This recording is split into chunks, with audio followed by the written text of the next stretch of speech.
And gooseberries, I picked gooseberries. You just did it until growing season quit, and then you were probably blessed with enough to get you through the winter. Yeah, you did.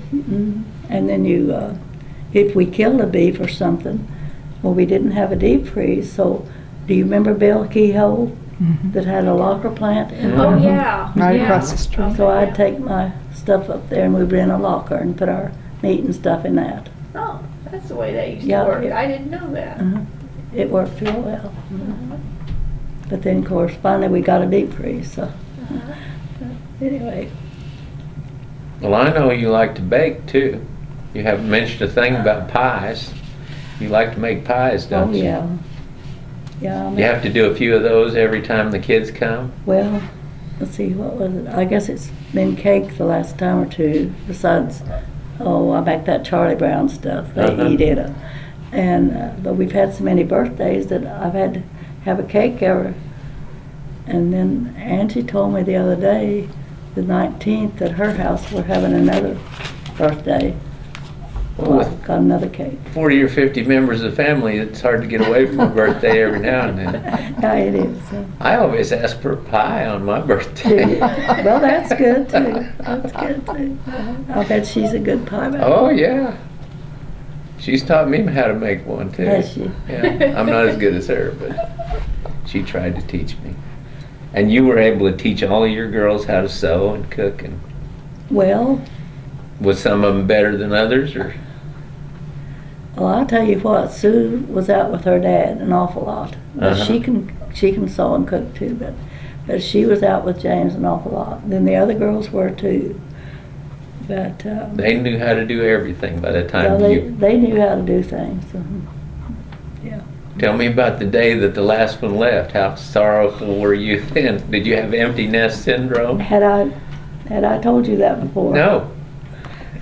You shouldn't have asked. Yes, I thought I was going to die, I guess.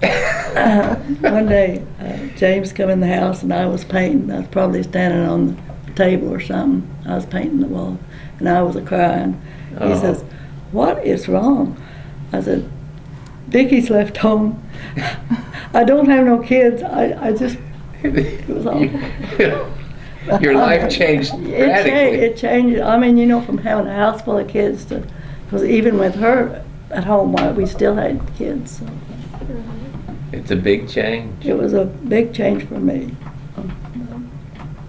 It wasn't too long till the grandkids come along, and then Sue, I guess, lived at Fairville then. She'd bring Russ by for me to keep, and Ann, she lived in town, and she'd bring Marley out. And then they had to get there and get them before it was time to go to the barn. And now your life picked up again. Oh yeah, it really picked up.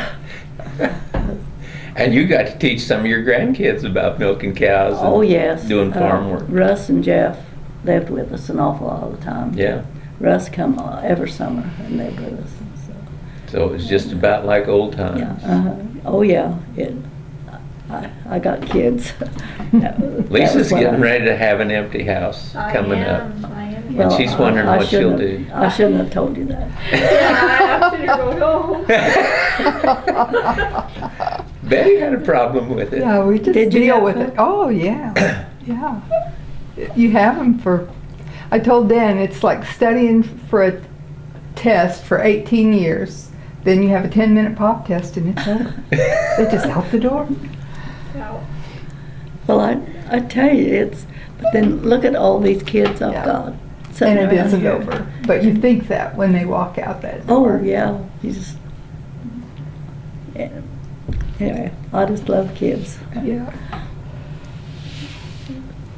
Well, I'm going to wrap this up, and I thank you for your time. You've blessed us all with everything you've had to say about your life. I don't